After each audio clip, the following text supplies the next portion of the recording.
de creació de l'Oficina de Lluita contra la Corrupció de les Illes Balears. El govern vol presentar el projecte? Té la paraula la senyora Ruth Mateu. Gràcies. Gràcies, senyora presidenta, senyores i senyors diputats.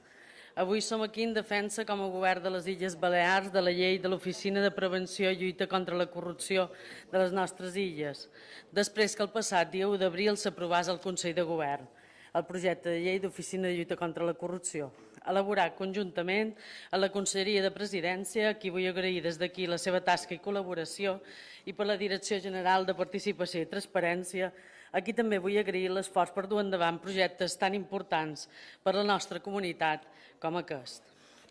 El proper divendres, 19 de desembre, és el Dia Internacional contra la Corrupció. I quina manera més significativa de commemorar aquest dia que aprovant la creació de l'oficina, amb l'única raó de ser que la de prevenir i lluitar contra la corrupció, tan estesa, lamentablement, a la nostra comunitat. A l'aprovació de la creació d'aquesta oficina serem un dels pocs territoris de l'Estat, a part de Catalunya i ara també del País Valencià, que compleixen amb els mandats de la Convenció de les Nacions Unides contra la Corrupció, tot i ser ratificat per l'Estat espanyol el 2006. L'objecte d'aquesta oficina és la de, per una banda, fomentar els valors i els principis de l'ètica pública i l'integritat, a més d'estudiar, promoure i impulsar l'aplicació de les bones pràctiques en la gestió pública i la prevenció i la lluita contra la corrupció. I per l'altra, la de dur a terme el seguiment de les obligacions que estableix la legalitat vigent, així com de prevenir i investigar activitats que en resulten contràries. Aquesta és una oficina independent, d'aplicació a l'administració de la Comunitat Autònoma de les Illes Balears i dels ens del sector públic instrumental, així com els municipis i resta d'ens de l'administració local de les nostres illes, entre d'altres organismes. La seva funció en aquest aspecte és tant de conscienciació i formació en matèria d'ètica pública com d'investigació o inspecció de possibles casos d'ús o destinació irregular de fons públics. Amb aquesta llei es demostra que tenim molt clar que la corrupció s'ha de combatre des de diferents fronts i mitjançant diferents mecanismes. Per una banda, la repressió, eficaç però no sempre eficient, perquè només hi ha una sanció quan l'acte corrupte ja s'ha perfeccionat. Tot i així, s'ha cregut convenient preveure un títol a la llei sobre el règim sancionador per possibles infraccions. Per altra banda, qualsevol solució a posteriori difícilment aconseguirà la completa restitució d'allò defraudat, que és la confiança dels ciutadans, el més complicat de restituir. D'aquí la importància de l'adopció de mesures preventives que dificultin possibles actuacions corruptes. En aquesta funció preventiva cal destacar la formació, la conscienciació, l'assessorament amb els possibles riscos de corrupció en la tasca de la gestió pública. Restaurar i generar, com deia, confiança entre els ciutadans i ciutadanes a les seves institucions ha de ser un dels objectius fonamentals d'aquesta llei. A més, d'acord amb el que estableix l'article 8.4 de la Convenció de Nacions Unides de Lluita contra la Corrupció, s'ha de considerar la possibilitat d'establir mesures i sistemes per facilitar que els funcionaris públics denunciïn qualsevol acte de corrupció a les autoritats competents, quan en tinguin coneixement a l'exercici de les seves funcions. I és que els estudis empírics sobre denúncies internes relatives a la vulneració de la bona administració i la integritat revelen com incrementen les possibilitats de control i poden ser mecanismes de detecció de la mala administració i la corrupció.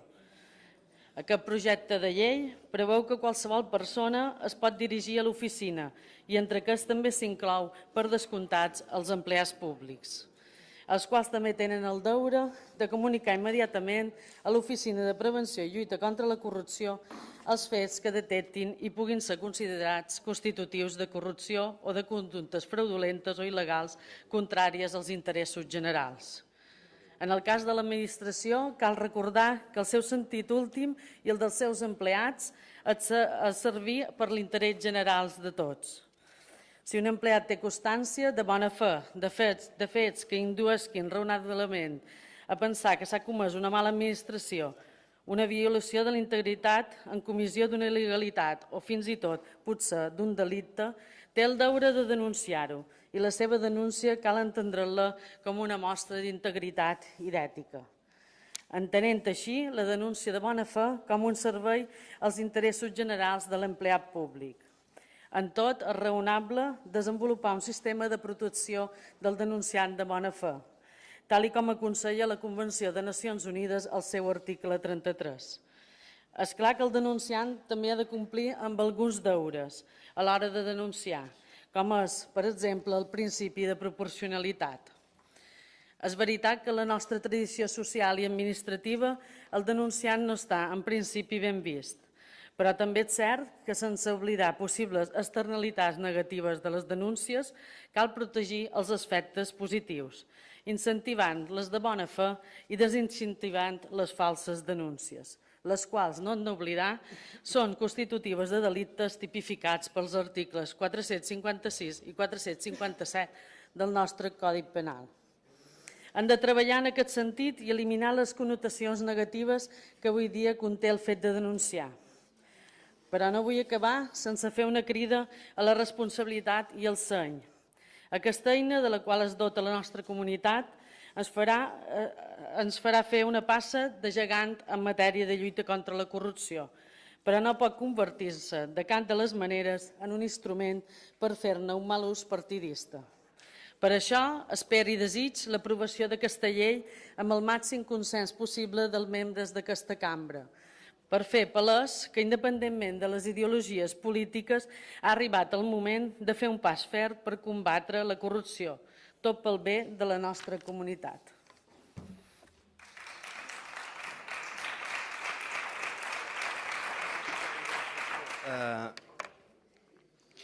Segons el CIS, o pesar del CIS, després de l'atur, la principal preocupació de la ciutadania és la corrupció.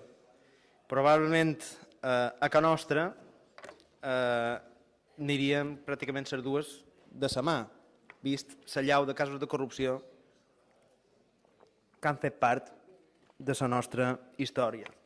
Perquè darrere el túnel de Solla, el Cat Gilet o el Brokerval, a mitjan dels anys 90, n'han vingut desenes més de casos de corrupció que en els darrers 25 anys han alimentat el desencís cap a la política a la vegada que buidaven les nostres arques públiques. Fins en el punt que, sense entrar en els detalls de tot el llistat que ha esmentat el meu company Morràs, que segurament se n'ha deixat casos, fins i tot la Wikipedia té tota una categoria dedicada en els casos de corrupció de les Illes Balears, cosa que no totes les comunitats ni territoris de l'estat espanyol tenen la sort o el deshonor de tenir. La corrupció és fruit alhora de la impunitat, del poder i de l'acció des del poder i dels conflictes d'interessos entre la dedicació pública i el lucre privat. Basta veure com els hi va de bé en els mateixos que voldrien que els representants de la sobirania popular, com la gent que estem en aquesta sala, no cobràssim un sou, cosa que se va defensar activament la passada legislatura, que a la vegada ho són i guanyen en un any 3,5 milions d'euros a part del sou que tenen de representants de la sobirania popular, com el senyor Martínez Pujalte, sous de dubtosa procedència. Segurament tampoc no faria falta sortir d'aquesta cambra per trobar més d'un exemple de dubtosa compatibilitat d'interessos entre la dedicació pública i l'activitat econòmica privada. És cert que ja hi ha mecanismes de control i organismes de control, però no és menys cert que no són infal·libles, igual que nosaltres, tots i cada un de nosaltres no ho som infal·libles. I com ho demostra que tots els controls varen fallar durant la legislatura del saqueig i en la comissió d'investigació de les autopistes d'Eivissa arribarem a fer un bon llibre negre de males pràctiques de tot allò que ha fallat. Per exemple, en la gestió dels grans contractes d'obra pública que han estat un element recurrent de la majoria de casos de corrupció aquí i altres bandes. Per això, per tot això, i perquè així ho assenyala també la Convenció Marc de les Nacions Unides contra la Corrupció d'octubre de 2003, la corrupció és una plaga contra la que s'ha de lluitar activament, s'han de restituir els actius que han estat defraudats, com a principi, i aquesta lluita contra la corrupció s'ha de concretar amb accions i amb instruments concrets, com és aquesta oficina de prevenció i lluita contra la corrupció a les Illes Balears que duim avui a debat i aprovació.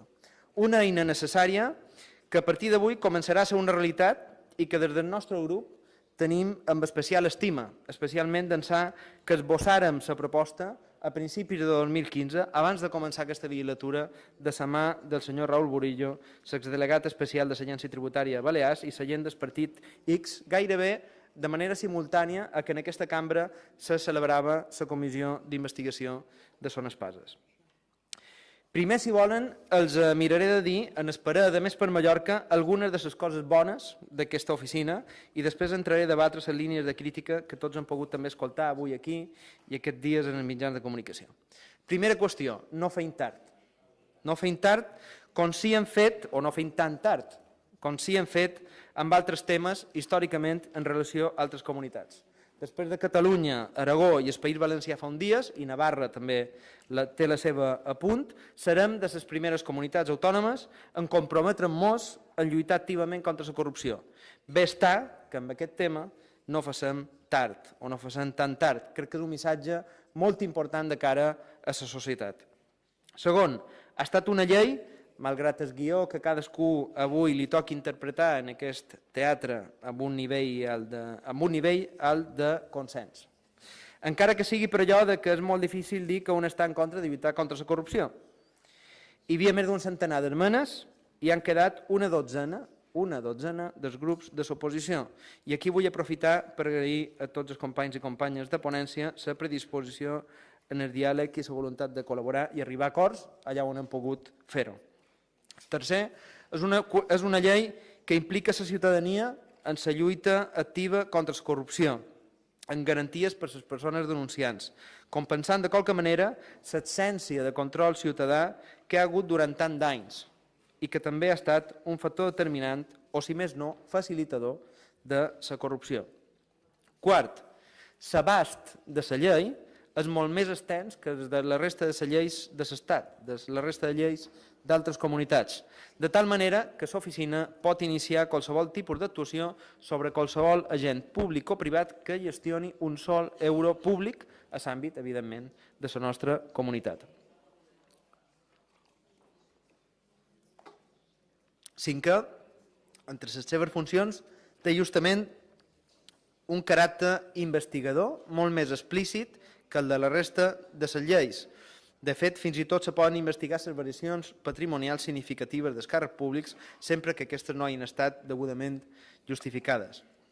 Sisè, augmenten els controls per als càrrecs públics, per la gent que ens hi dedicam o que s'ha de dedicar a la cosa pública, perquè està vist que amb els codis ètics dels partits polítics no ha estat suficient, sobretot si del que se tracta és de prevenir, com hem afegit i ben afegit està, en el sentit i no només en el títol d'aquesta llei. Les declaracions patrimonials i d'activitats hauran de retrotreure-se al manco 2 anys anteriors a la dedicació política per tal d'evitar aquests conflictes d'interessos que esmentava. I una altra cosa bona en aquest sentit, que és la unificació de registres de declaracions entre les diferents institucions. I sobre les crítiques també miraré de resoldre-les o de respondre-les en positiu. El règim sancionador, n'hem parlat fa un moment, tot i que s'han incorporat propostes tant del Partit Popular com de Ciutadans, és un règim sancionador pensat per castigar a qui es voti el deure de col·laboració que estableix la llei en la lluita contra la corrupció, a qui dificulti les investigacions o a qui vulneri la protecció del denunciant, amb infraccions que van de lleus a molt greus, però que també és un règim sancionador que permet, i això també és novedós en relació a altres règims sancionadors d'altres lleis, recuperar els dobbers manllevats a la ciutadania per la corrupció, i d'aquí la proporcionalitat que s'estableix en les quanties, allò que tornin els dobbers tan reclamat des de la ciutadania.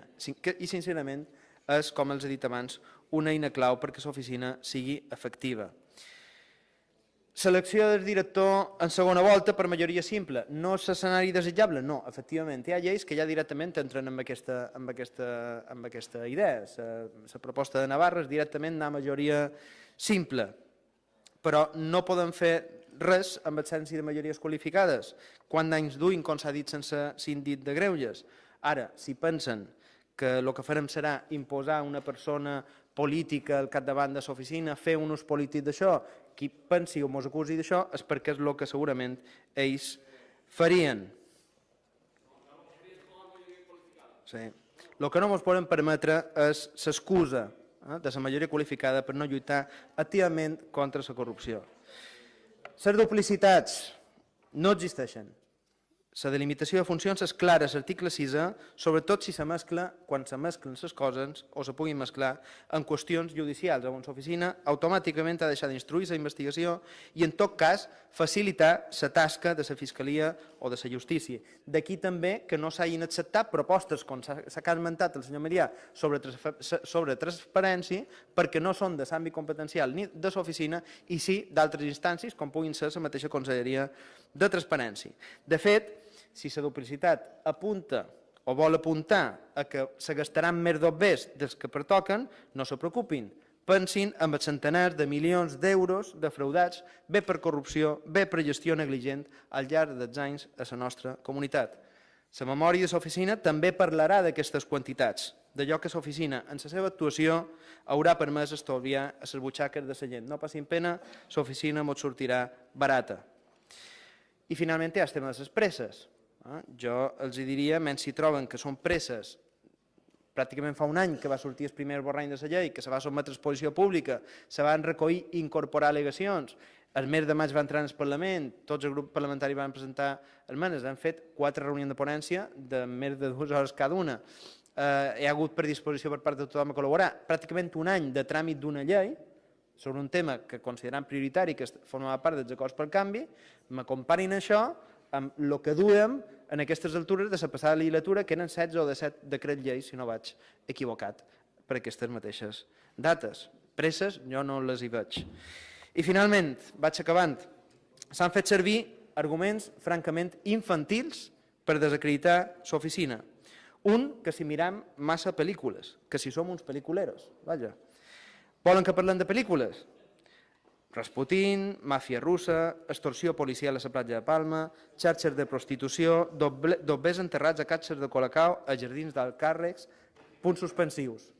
Malauradament, res d'això no és cap pel·lícula, companyes i companys diputats. Així que entenguin d'una vegada per totes que aquí la realitat supera en molt la ficció. Així que el que ens pertoca aquí, en la responsabilitat que tenim, és actuar. Dues de voler treure rèdit polític d'aquesta qüestió. Sincerament, ja m'agradaria jo que el manco, els partits que han participat activament de la corrupció tinguessin un càstig polític.